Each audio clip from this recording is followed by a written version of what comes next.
ونشهد أن سيدنا وحبيبنا وشفيعنا وسندنا وإمامنا ومولانا محمدا عبده ورسوله صلى الله تبارك وتعالى عليه وسلم تسليما كثيرا.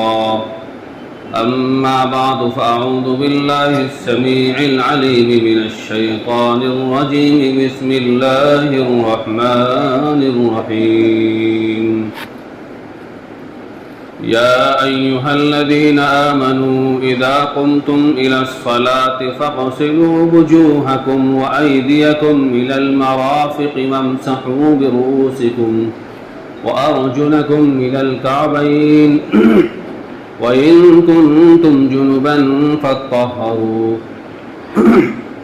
وقال الله تبارك وتعالى في مقام آخر: إن الله يحب التوابين ويحب المتطهرين.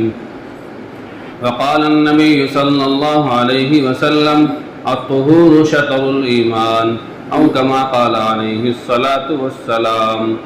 صدق الله مولانا العلي العظيم، وصدق رسوله النبي الأمي الكريم، ونحن على ذلك لمن الشاهدين والشاكرين، والحمد لله رب العالمين.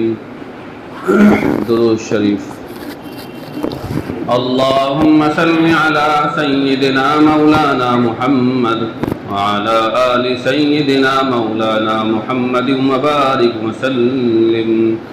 اللهم صل على سيدنا مولانا محمد وعلى آل سيدنا مولانا محمد وبارك وسلم. اللهم صل على سيدنا مولانا محمد وعلى آل سيدنا مولانا محمد وبارك وسلم.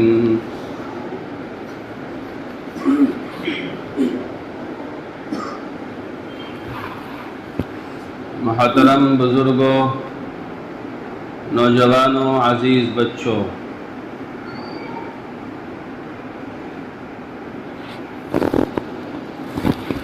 آج کی ہماری گفتگو کا موضوع ہے پاکی کی اہمیت اور اس کے مسائل، یا یوں کہہ لو کہ پاکی پر بیان ہوگا. آج کا موضوع ہے طہارت.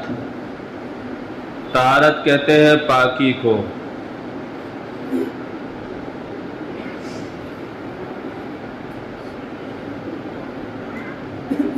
بس بیٹھ جاؤ، بیٹھ جاؤ.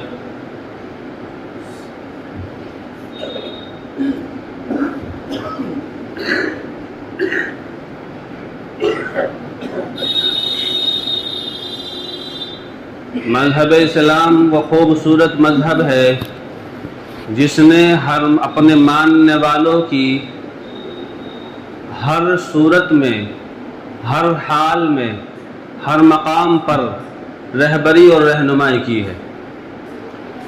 کوئی یہ نہیں کہہ سکتا کہ میں مسلمان ہوں، میں پیغمبر علیہ الصلاۃ والسلام کو ماننے والا ہوں، اللہ اور اس کے رسول کا عاشق ہوں، لیکن فلاں جگہ پر، فلاں مقام پر اسلام نے میری رہنمائی نہیں کی. اس نے کھانے کے آداب بھی سکھائے، اس نے سونے کے آداب بھی سکھائے، اس نے کھانے کا طریقہ بھی سکھایا، اس نے استنجا کرنے کا طریقہ سکھایا، اس نے صبح اٹھ کر نماز پاک ہونے کا طریقہ سکھایا، اس نے بیوی سے ملاقات کرنے کے آداب سکھائے، اس نے شادی بیاہ کرنے کے طریقے سکھائے. غرض کسی مقام پر کسی بھی ماننے والوں کو پیاسا اور تنہا نہیں چھوڑا. ہر صورت میں، ہر مقام پر اسلام نے، مذہب اسلام نے اپنی تعلیم جاری فرمائی اور یہ بتلایا کہ تم کامیاب تبھی رہ سکتے ہو جب ہماری تعلیم کو مانو گے، ہماری تعلیم کے مطابق زندگی گزارو گے. آپ سماجی حالت کو دیکھیں، سماج میں زندگی کس طرح گزاری جائے، اسلام اس کی تعلیم دیتا ہے اور رہنمائی کرتا ہے. اگر سماج سے ہٹ کر آپ سیاست کی بات کریں تو اسلام آپ کو سیاست کرنا بھی سکھاتا ہے، اور اس نے سیاست میں آپ کو تنہا نہیں چھوڑا. اس سیاست گندگی اس وجہ سے ہوتی ہے کہ وہ اسلام اور مذہب اسلام کے مطابق نہیں ہوتی. لو سن لو اس کی کیا مسئلہ ہے بھائی. کتنے ہی کہہ دو یار, بیٹھ جاؤ جہاں بس جسے جگہ ملتی ہے. اس نے کسی بھی ماننے والوں کو تنہا نہیں چھوڑا, ہر پل ہر صورت میں اس کی رہبری فرمائی. آپ کو روٹی روزی کمانی ہے تو اس میں بھی اس بات کا خیال فرمایا کہ آپ کو کس طرح کمانی ہے. بنسبت دوسرے مذاہب کے, دوسرے مذاہب میں اولاً تو یہ ہوا کہ اے ٹو زیڈ ان کی رہنمائی نہیں فرمائی گئی, اور جہاں پر ان مذاہب میں رہنمائی نہیں کی گئی, جہاں پر ان مذاہب میں انہیں تعلیم اور ہدایت نہیں ملی, تو انہوں نے خود اپنے اصول گھڑ لیے, اپنے ضابطے بنا لیے. میں آپ کو مثال کے طور پر سمجھاؤں, حضرت عیسیٰ علیہ السلام نے شادی نہیں فرمائی. شادی کی تھی بولیے, میں کہہ رہا ہوں نہیں کی تو پھر بھی سوچ رہے کہ نہیں کی تھی نہیں کی تھی, بولے نا شادی کی ہے نہیں کی ہے شادی. جب انہوں نے خود شادی نہیں کی تو ان کے ماننے والوں میں شادی کی تعلیمات آ سکتی کہیں سے, آ سکتی کہیں سے, کہیں سے نہیں. چنانچہ عیسائیت کے اندر شادی کی کوئی تعلیمات نہیں ہے اور کوئی ہدایت جاری نہیں ہوئی. انہوں نے خود اپنے اصول بنائے, اپنے ضابطے بنائے, اور پھر چرچوں میں جا کر اپنے پادریوں کے پاس جا کر نکاح کرنے شروع کر دیے. ان کے مذاہب میں کوئی تعلیمات نکاح کے اوپر نہیں ہے. کیوں؟ کیونکہ خود ان کے نبی نے شادی نہیں فرمائی. آئی بات سمجھ میں؟ صرف آپ کا واحد خوبصورت مذہب ایسا ہے جس نے پیدائش سے لے کر موت تک ہر مقام پر, ہر صورت میں, ہر حال میں آپ کی رہنمائی فرمائی اور آپ کو سیدھا راستہ بتلایا, اور یہ بتلایا کہ آپ کو زندگی گزارنی ہے تو یوں گزارنی ہے, اس سے ہٹ کر نہیں گزارنی. بنسبت دوسرے مذاہب کے اس میں مکمل طور پر رہنمائی نہیں ملتی. اور پھر آپ یہ بھی سمجھ لیجئے کہ آپ نے جو نماز پڑھنی ہے, روزے رکھنے ہیں, زکوٰۃ دینی ہے, حج ادا کرنے ہیں, یہ جو عبادت ہے, یہ عبادت آپ کی اس لیے ہے تاکہ ممتاز ہو جائیں کہ آپ شرک کرنے والے نہیں ہیں, آپ بے ایمان لوگ نہیں ہیں, آپ سینکڑوں خداؤں کو ماننے والے نہیں ہیں. تو آپ نے جو تمام عبادتیں کی یہ بتاتی ہے اس معنی کر کہ آپ دوسرے لوگ نہیں ہیں, آپ پیغمبر کے امتی ہے. لیکن پاکی اور طہارت یہ وہ چیز ہے, یہ قرآن کا پہلا حکم اور پہلا بیان ہے جس میں آپ کو یہ کہا گیا کہ آپ کو پاک رہنا ہے, اور پاک اس لیے نہیں رہنا ہے کہ دوسرے لوگوں کو امتیاز کرنا ہے, بلکہ پاک آپ کو اس لیے رہنا ہے کہ جانوروں سے آپ کو الگ کرنا ہے. وہ جانوروں کو سلیقہ نہیں پاک رہنے کا, آپ کو پاک رہنے کا سلیقہ ہے. ساری انسانیت کو پاک رہنے کا حکم ہے, سب کو پاک رہنا چاہیے. آپ کی نماز اس لیے کہ دوسرے لوگ نماز نہیں پڑھتے, آپ کا حج اس لیے کہ آپ اللہ کو مانتے, سینکڑوں خداؤں کو نہیں مانتے, آپ کی زکوٰۃ اس لیے کہ آپ شریعت کو مانتے ہیں. آپ کا ہر عمل, ہر عمل آپ کا یہ دوسروں سے ممتاز کرے گا, لیکن پاکی کی انسانوں سے ممتاز کرنے کے لیے نہیں ہے, انسانوں سے الگ کرنے کے لیے نہیں ہے, بلکہ پاکی تو جانوروں سے الگ کرنے کے لیے ہے. اگر انسان پاک رہنا چھوڑ دے, پاکی اختیار کرنی چھوڑ دے, تو بتاؤ جانوروں میں انسانوں میں کوئی فرق رہ جائے گا؟ کوئی فرق نہیں رہ سکتا بھائی, وہ تو 24 گھنٹے کے اندر رہتے ہیں, کوئی فرق نہیں رہ سکتا. چنانچہ قرآن میں فرمایا فیہ رجال یحبون ان یتطہروا واللہ یحب المتطہرین. جس وقت یہ آیت نازل ہوئی, طلحہ بن نافع کہتے ہیں رضی اللہ تعالیٰ عنہ کہ جس وقت یہ آیت نازل ہوئی تو مجھ سے جابر بن عبداللہ نے, مجھ سے انس بن مالک نے روایت کیا, اور وہ کہنے لگے کہ جس وقت یہ آیت نازل ہوئی تو پیغمبر علیہ السلام نے انصار مدینہ کو اکٹھا کیا, جو مدینے کے لوگ تھے ان کو اکٹھا کیا, اپنے قریب کیا, اور یوں فرمایا بھائی کیا بات ہے, تمہاری ایسا کون سا طریقہ ہے پاکی حاصل کرنے کا کہ جو پاکی حاصل کرنے کا طریقہ اللہ کو پسند آیا اور اس نے قرآن میں ذکر فرما دیا, وہ کون سا طریقہ ہے؟ تو انصار مدینہ یوں کہنے لگے یا رسول اللہ, ہمارا جو پاکی حاصل کرنے کا طریقہ ہے وہ طریقہ یہ ہے کہ جب ہم پیشاب پخانے وغیرہ سے فارغ ہوتے تو ہم پانی کا استعمال کرتے. چنانچہ آپ سمجھ سکتے ہیں کہ اس زمانے میں پانی کی تو کمی تھی, دیلے وغیرہ کا استعمال ہوتا تھا مٹی وغیرہ کا. تو انہوں نے فرمایا انصار مدینہ نے کہ یا رسول اللہ ہم وضو کے لیے غسل فرماتے ہیں, وضو ہم نماز کے لیے وضو کرتے ہیں, اور جب ہمیں کوئی بڑا مسئلہ پیش آ جائے تو ہم پانی کو استعمال کرتے ہیں. تو اللہ نے فرمایا, اللہ کے نبی نے فرمایا لازم پکڑ لو, اللہ کو تمہارا یہ عمل بہت پسند آیا. اور قرآن میں ذکر فرمایا فیہ رجال یحبون, ان لوگوں کا تذکرہ قرآن نے فرمایا یحبون ان یتطہروا, جو پاکی کو خوب پسند کرتے ہیں. واللہ یحب المتطہرین, اور یاد رکھنا اللہ پاکی کو اختیار کرنے والوں کو بہت پسند فرماتے. تو قرآن کا سب سے پہلا حکم اور مسئلہ کہ آپ کو پاک رہنا ہے. پاکی دو طرح کی ہے, ایک ہے ظاہراً پاک ہو اور صاف ہو. بہت سی چیزیں ایسی ہوتی ہیں جو پاک ہوتی ہے صاف نہیں ہوتی. آپ نے عام مکینک آدمی ہے, آپ وہ کام کرتے ہیں پسینے والا کام آپ کرتے ہیں, تو آپ کے پسینے میں بدبو آتی ہے یار, ہمارے تمہارے تو آپ پسینے والا کام کرتے ہیں. عام مکینک آپ کے کپڑے کالے ہو گئے, سیاہ ہو گئے, تو آپ کے کپڑے بظاہر پاک ہے, ناپاک نہیں ہے مگر صاف نہیں ہے. ارے بات سمجھ میں آ رہی؟ آپ کے کپڑے پاک ہے لیکن صاف نہیں ہے. آپ نماز کے لیے مسجد میں آ رہے تھے, آپ گشت کرنے جا رہے تھے, یا بھائی لیاقت سے ایوب بھائی سے ملاقات کے لیے جا رہے تھے, آپ کسی سے ملاقات کے لیے جا رہے تھے, ایک کتا آیا برابر سے, وہ کتا بھیگا ہوا تھا, نالی سے اٹھ کے آیا تھا, تو وہ جب اب آپ کے پاس سے گزرا تو اس کی پونچھ آپ کے کپڑوں پہ لگ گئی, ادھر پونچھ لگی, کپڑا مامو گیلا ہوا, 1 منٹ کے بعد سوکھ گیا, 45 ڈگری گرمی ہے, سوکھ گیا. تو کپڑا بظاہر صاف ہے مگر پاک نہیں ہے, ناپاک ہو گیا نا بھائی ناپاک. تو ایک بار ہوتا کیا ہے کہ انسان کبھی پاک ہوتا ہے صاف نہیں ہوتا, کبھی صاف ہوتا ہے پاک نہیں ہوتا. قرآن نے یوں فرمایا ان اللہ یحب التوابین ویحب المتطہرین, آپ کو پاک بھی رہنا ہے صاف بھی رہنا ہے. وثیابک فطہر, آپ کو اپنے کپڑے کو صاف رکھنا ہے, اپنے جسم کو پاک رکھنا ہے. معاملہ گڑبڑ ہو جائے گا. اگر کپڑے پاک ہے جسم پاک نہیں ہے تو بھی گڑبڑ ہے, جسم پاک ہے کپڑے صاف نہیں تو بھی گڑبڑ ہے. کیونکہ حدیث شریف میں آیا, پیغمبر علیہ الصلوۃ والسلام نے فرمایا جب آدمی پاک صاف کپڑے پہنتا ہے اور جب وہ جسم پہ ڈالتا ہے, وہ کپڑے اللہ کا ذکر کرنا شروع کر دیتے ہیں, اللہ کی تسبیح بیان کرنا شروع کر دیتے ہیں, اور جب تک وہ کپڑے گندے اور گندے نہیں ہوتے وہ اللہ کا ذکر مسلسل کرتے رہتے ہیں. اب ہمارے نمازیوں کیا صورت ہے, وہ پسینے والا کام کر رہے, مکینک والا کام کر رہے, وہ اٹھ کے مسجد میں آ گئے. ایسے کپڑوں میں نماز پڑھنا مکروہ ہے. کیوں؟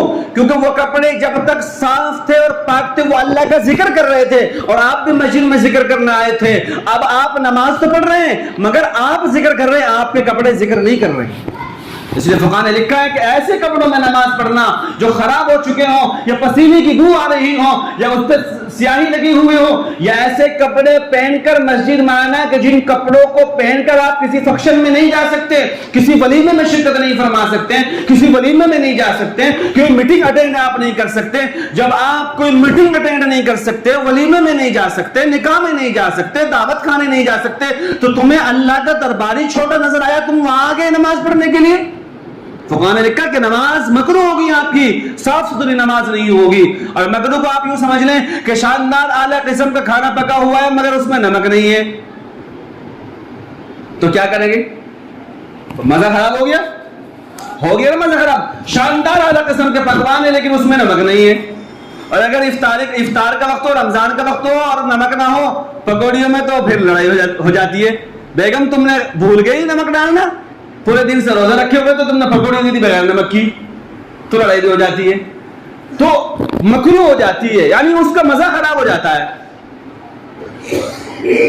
قرآن نے بیان کیا یا ایھا الذین آمنوا اذا قمتم الی الصلاۃ فاغسلوا وجوہکم.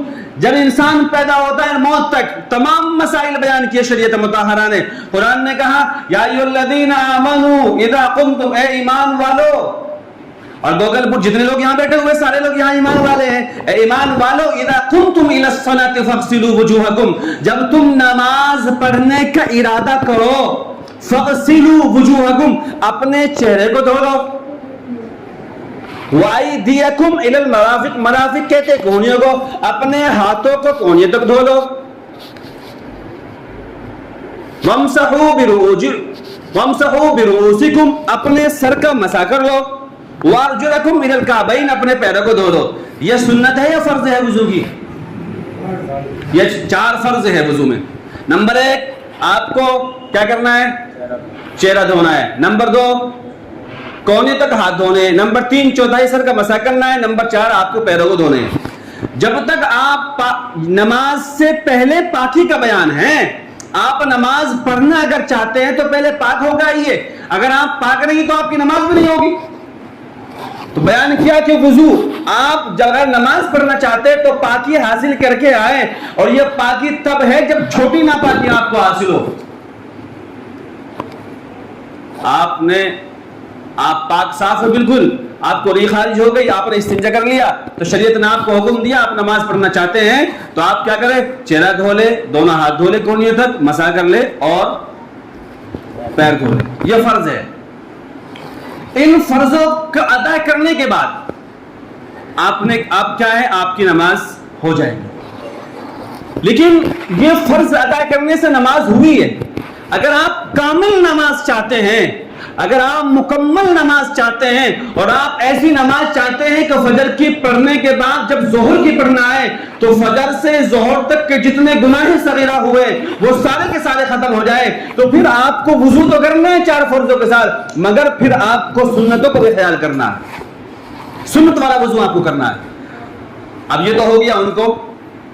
لیکن اگر کوئی آدمی، اب کچھ باتیں ہو سکتی ہیں کہ جو آپ شرم والوں کو شرم آئے. یاد رکھنا ان اللہ لا یستحیی من الحق، اللہ حق بات کے بیان کرنے سے نہیں شرماتے. کوئی بات اگر ایسی ہو تو آپ شرمانے کی ضرورت نہیں ہے. پیغمبر علیہ السلام نے فرمایا الماء من الماء. یہ تو تب تھی مسئلہ جب مسئلہ تب تھا جب آپ صرف چھوٹے ناپاک تھے. اگر آپ کو غسل کی حاجت ہو گئی، وَإِن كُنتُمْ جُنُبًا، اگر تم جنوبی ہو گئے، جنوبی جانو ہو، غسل کی حاجت آپ کو ہو گئی، نائٹ فال ہو گیا آپ کو، آپ شادی شدہ ہیں، بیوی سے ملاقات آپ کی ہو گئی، بیوی سے آپ کی ملاقات ہوئی، تو ملاقات ہونے میں ذرا سوچ سمجھ کر سننا. اب یہ کبھی بات میں کہنے کو بڑے بے شرم والا بات نہیں ہے. بات جو سننے میں آ رہی ہے کہ لوگوں کو یہ بھی بتانے کہ غسل ان پہ واجب کب ہوتا ہے، اور واجب ہونے کے بعد غسل پھر ہوگا کیسے، وہ پاکی نہیں ہے.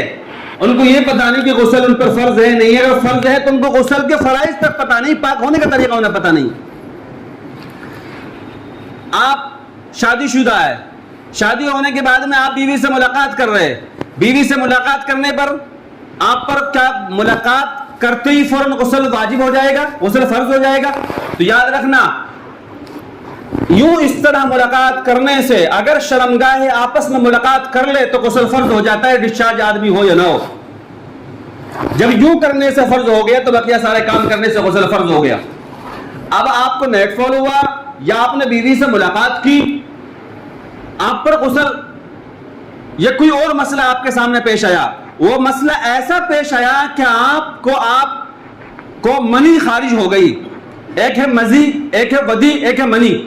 مزی کے نکلنے سے غسل واجب ہوتا ہے جو اچھل کر کود کر نکلتی ہے.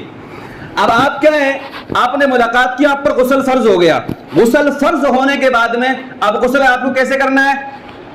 میں نے تو بالٹی بھر کے رکھ لی. ایک صاحب کہہ رہے کہ میں نے مجھے بیان کیا، کسی نے مجھ سے بیان کیا کہ ان سے معلوم کیا گیا کہ غسل کے فرض کیا ہے، تو وہ یوں کہہ رہے کہ میں تو بالٹی بھر کے رکھ لیتا ہوں اور یوں کہتا ہوں اللہ تو پاک، تیرا پانی پاک، میں ناپاک، دے لوٹا. اللہ تو پاک، تیرا پانی پاک، میں ناپاک، اور دے لوٹا میں لوٹا. اب ایسے تو وہ پوری زندگی پورے دن اگر لوٹا میں لوٹا ڈالتا رہے نا، وہ پاک نہیں ہو سکتا. اور یہ کوتاہی، یہ ہنسنے والی بات نہیں، یہ افسوس کی بات ہے، یہ ہماری کوتاہی ہے، یہ میری کوتاہی، جماعت کے ساتھ یہ کوتاہی، اور آپ کی تو کوتاہی ہے. ہم تو اگر ہم آپ کے سامنے یوں مسئلے بیان کرنے لگے تو آپ کو ایمان جاگتا ہے. امام صاحب کو شرم نہیں آتی؟ کیسے مسئلے بیان کرتے؟ اس طرح کی باتیں شروع.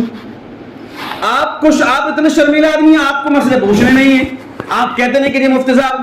اور دوسرا مسئلہ کیا ہے, اگر اس طرح کے بیان شروع کر دیے جائے, اس طرح کی مجلس شروع کر دی جائے, درجہ لگا دی جائے کہ بھائی ہر دن 5 منٹ 10 منٹ آپ کو مسئلے بیان کریں گے, تو پھر لوگ جو کہتے ہیں آج کل بیان میں مزہ نہیں آ رہا یار, آج کل بیان میں مزہ, کیونکہ مزہ تو جو ہے نا آستین چڑھا کے جو یوں ہوتا ہے نا, اس بیان میں مزہ آتا ہے. مسائل بیان کرنے میں لوگوں کو مزہ نہیں آتا, ان کو تو چکنی چپٹی باتیں چاہیے, یہ ایران کی توران کی اور آستین چڑھا کے کبھی جو ہے نا ٹوپی ادھر کبھی ادھر. اب آج امام صاحب بڑے جلوے میں ہوتے بھائی, آج تو خطرناک بیان کیا, اس بیان میں مزہ آتا ہے, مسائل سیکھنے میں مزہ نہیں آتا. حالانکہ ایک مسئلے کے جان لینا 100 رکعت نفل نماز پڑھنے سے بہتر ہے. ایک باب کا جان لینا 1000 رکعت نماز پڑھنے سے افضل ہے. پیغمبر نے فرمایا من یرید اللہ بہ خیرا یفقہہ فی الدین, اللہ جس کے ساتھ بھلائی کا معاملہ فرماتا ہے, دین کی سمجھ انہیں عطا فرماتا ہے, دین انہیں سکھاتا ہے. لیکن ہمارا مسئلہ کیا ہے, آج مزہ نہیں آ رہی بیان میں, آج نہیں مزہ آ رہی بیان میں. اب آپ ناپاک ہو گئے, اب ناپاک ہونے کے بعد قرآن نے بیان کہ اذا ان کنتم جنبا فطہروا, اگر تمہیں غسل تم پر فرض ہو چکا ہے, غسل تم پر واجب ہو چکا ہے, تو فطہروا مبالغہ, تمہیں خوب صفائی حاصل کرنی ہے. اب اس میں کلی کرنا ہے, نمبر 1 فرض کلی کرنا ہے. اگر آپ روزے کی حالت میں نہیں تو آپ کو غرارے کرنے ہیں. اگر روزے کی حالت میں غسل فرض ہو گیا تو اب آپ کو غرارے نہیں کرنے, نہیں تو وضو آپ کا روزہ ٹوٹ جائے گا. اگر آپ روزے سے نہیں ہیں اور آپ پر غسل فرض ہو چکا ہے تو آپ نمبر 1 فرض یہ ہے کہ آپ کیا کریں گے, ناک میں پانی ڈالیں گے. ہے جی, وہ دوسرا فرض ہے. پہلے تو کلی کرنا ہے بھائی. نمبر 1, ارے بھائی بول جاؤ یار دوست, میں بھی یار محنت کر رہا ہوں, آپ بھی تھوڑی محنت کرو. بھائی دونوں محنت کرتے ہیں تو پھر کام بنتا ہے, معاملہ حل ہوتا ہے. نمبر 1 فرض کیا ہے, کلی کرنا. اگر روزے سے ہے تو غرارے کریں گے, نہیں کریں گے. ارے یار گردن ہی ہلا دو 2.5 کلو کی, اگر منہ سے نہیں بول سکتے ہیں. اور اگر روزے سے نہیں ہے تو غرارے کریں گے. نمبر 2, ناک میں پانی پہنچانا ہے, کہاں تک, نرم ہڈی تک. اور نمبر 3, پورے بدن پر پانی بہانا ہے اس طور پر کہ ایک بال برابر بھی خشک نہ رہ جائے. اب آپ پاک ہوئے. اگر آپ نے اس طور پر غسل نہیں کیا تو 24 گھنٹے آپ سمر سیبل کے نیچے بیٹھے رہے, اور سمر سیبل میں وہ جو کیجریوال کی ہے تو 2-2.5 کنٹل کی ہوتی ہے وہ والی, اس کے نیچے آپ بیٹھ جائیں, آپ پاک نہیں ہو سکتے. پاک ہونے کا جو طریقہ شریعت نے بیان کیا ہے اسی مطابق اگر آپ پاکی حاصل کریں گے تو پاک ہوگے. اور جب آپ پاک ہوں گے, لا يقبل اللہ اس طرح کی روایت ہے. ترمذی کی پہلی روایت یہ ہے کہ اللہ نماز قبول نہیں کر فرماتا جب تک کہ آپ پاک نہ ہو. تو پاکی پہلی چیز ہے, آپ کو پاکی حاصل کرنے میں خوب خیال کرنا ہے. اور یہ غسل کے فرض ہو گئے. اب غسل کی سنتیں بھی ہے کہ غسل کی سنتیں, پہلا طریقہ تو یہ ہے کہ جس طرح سے آپ وضو نماز کے لیے وضو کرتے ویسے ہی وضو کیا جائے. اور ایک بات, وقت پورا ہوا جا رہا ہے, ایک مسئلہ میں بتاتے چلوں کہ غسل خانے میں عام طور پر لوگ استنجا کرتے ہیں, پیشاب کرتے ہیں. فَإِنَّ عَامَّةَ الْوَسَاوِسِ مِنْهُ, کہ عام طور پر شک کی بیماری, وسوسوں کی بیماری غسل خانوں میں پیشاب کرنے کی وجہ سے پیدا ہوتی ہے. اس لیے غسل خانے میں پیشاب نہ کیا کرو. اگر پیشاب, پہلے بیت الخلاء میں جاؤ, وہاں پیشاب کرو, وہاں سے پیشاب سے فارغ ہونے کے بعد میں پھر آپ غسل کریں. اب بعض کے نمازی کہہ سکتے کہ ہمارے یہاں تو اٹیچ ہے, ایک ساتھ ملے ہوئے, تو اس کا طریقہ بھی پھر یہ ہے کہ آپ فارغ ہو جائے استنجے سے, اور پھر اچھے سے جو ہے ایک بالٹی سے کم از کم جہاں پر آپ غسل کرنا چاہتے ہیں اسے دھو لیں اچھے سے, اس کے بعد پھر غسل کریں. کیوں؟ کیونکہ پیغمبر نے فرمایا کہ جو آدمی غسل خانے میں پیشاب کرے گا تو اسے وسوسوں کی بیماری پیدا ہوگی. وسوسے کسے کہتے ہیں؟ اب استنجا کرنے گئے صاحب جی, استنجا کرنے کے بعد میں بابو جی میں پانی ڈالا, اٹھ کے آ گئے. ارے بھائی استنجا ہو گیا, 1-2 منٹ بیٹھ جا, کھکال لے, آگے پیچھے ہو لے, قطرہ نکل جائے گا. لیکن صاحب جی کو تو فرصت نہیں, بیٹھے پیشاب کیا, بابو جی میں پانی ڈالا, اٹھ کے بھاگ لیے. اور بعض کو تو اتنی جلدی ہوتی ہے استنجا کرنے کے بعد وہ چین بھی یہاں دروازے پہ لگاتے ہیں. اتنا سلیقہ انہیں نہیں ہوتا, بھائی کر کیا رہے ہو, اتنی بے حد کی حد ہوتی ہے نا کسی چیز کی. اور بعض نے تو کمال یہ ہے کہ ان کو کیا ہے, اول بات تو یہ ہے کہ چین کھول کر پینٹ والے پاکی حاصل کر ہی نہیں سکتے. پہلی بات تو یہ ہے پینٹ پہننے والا کر سکتا ہے؟ وہ کر ہی نہیں سکتا یار, اس کا تام جھام سب دبا ہوا ہے, اور پاؤ جب تک وہ کھلے گا نہیں تو پیشاب کی قطرے نکلے گے نہیں, تو کیا ہے پاکی حاصل مکمل وہ کر ہی نہیں سکتا مگر اللہ ماشاءاللہ. اب ان کو استنجا کرنا ہے پینٹ نکال کر, تو پینٹ نکال کے جب استنجا کرنا ہے تو کم از کم غسل اوپر جا کے ٹوائلٹ میں جا کے کر لے استنجا. اب وہ یہی بیٹھ جاتے ہیں, اب سطر کھل گیا ان کا, اب اوپر آنے جانے نمازی لوگ دیکھ رہے وہ بیٹھے بس استنجا کر رہے. تو ان چیزوں کا خیال کرنا بہت ضروری ہے. آپ اپنے صدر کی حفاظت بھی کریں, صدر کا چھپانا بھی فرض ہے, اور پھر پاکی. اب استنجا کیا, اس نے استنجا کرنے کے بعد اٹھ گیا, اب جب اٹھا اس نے جب پانی ڈالا تو اس کے پینٹ پر پجامے پر پانی کے نشان لگ گئے. اب وہ پریشان ہے, یار قطرہ تو نہیں نکل گیا, یار قطرہ تو نہیں نکل گیا. اب وضو کر لی تو وضو کرنے میں تو وہ پریشان ہے, پھر نماز میں آ گیا تو دماغ میں خیال آ رہے یہ وسوسے سے پیدا ہو رہے, میرا وضو ہوا نہیں ہوا, میری نماز ہوئی نہیں ہوئی. یہ وسوسے کیوں پیدا ہوئے؟ یہ وسوسے اس لیے پیدا ہوئے کہ ہم نے غسل خانوں میں پیشاب کرنے کا معمول بنا لیا. اگر ہم غسل خانے میں پیشاب کرنے کا معمول بالکل ختم کر دیں گے, بالکل ختم کر دیں گے, اور پھر اللہ سے توبہ کریں گے, استغفار کریں گے, تو انشاءاللہ شک کی بیماری ختم ہو جائے گی. کریں گے؟ تو غسل کے فرض کتنے ہیں؟ 4. کتنے ہیں؟ 4 بول دیا, 4 بول دیا. 3 نمبر 1 اگر روزے سے نہ ہو تو غرارے کرنا, روزے سے ہو تو غرارے نہیں کرنا. نمبر 2 ناک میں پانی ڈالنا. نمبر 3 پورے بدن پر پانی بہانا. غسل کے کتنے, وضو کے کتنے فرض ہیں؟ اب 4 ہے وضو کے بھائی. وضو کے کتنے فرض ہیں؟ نمبر 1 چہرہ دھونا. نمبر 2 دونوں ہاتھ کونے تک دھونا. نمبر 3 مسح کرنا. نمبر 4 دونوں پیر دھونا. اب دیکھو زیادہ ہو گیا, اس کے لیے معذرت. اب مجھے بتلائیے کہ آپ مسائل سیکھنے کے لیے تیار ہیں یا نہیں ہیں؟ ایسے نہیں چلتا کام. اگر آپ دل سے تیار ہو تو بتائے, میں بھی فری نہیں بیٹھا ہوں, اور کام بہت ہے. آپ تیار ہیں مسائل سیکھنے کے لیے؟ اپنی نماز روزہ صحیح کرنے کے لیے تیار ہیں؟ انشاءاللہ. ناشتہ نہیں کیا؟ اگر تیار ہے تو جمعہ تو بیان ہو ہی جائے گا انشاءاللہ. عشاء کی نماز کے بعد بالغ لوگوں کا, بڑے لوگوں کا یہاں ہم نے 10-15 منٹ کے لیے مدرسہ قائم کیا ہے. اس میں جسے قرآن پڑھنا ہے, جسے نماز سیکھ کرنی ہے, جسے مسئلے سیکھنا ہے, وہ یہاں عشاء کی نماز کے بعد بیٹھ جائے آج سے, اور انشاءاللہ 10-20 منٹ جو بھی ہوگی آپ کو مکمل سکھانے کی کوشش کی جائے گی. اب تو زور سے کہہ دو انشاءاللہ. اب انشاءاللہ جب گئی تب کسی بات نہیں تھی. خیر, اللہ کریم عمل کرنے کی توفیق عطا فرمائے, اور جو مسائل ہم نے سیکھے ہیں اللہ انہیں عمل میں لانے کی توفیق عطا فرمائے. وآخر دعوانا الحمدللہ رب العالمین. لو جی اٹھ جاؤں.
Mm-hmm.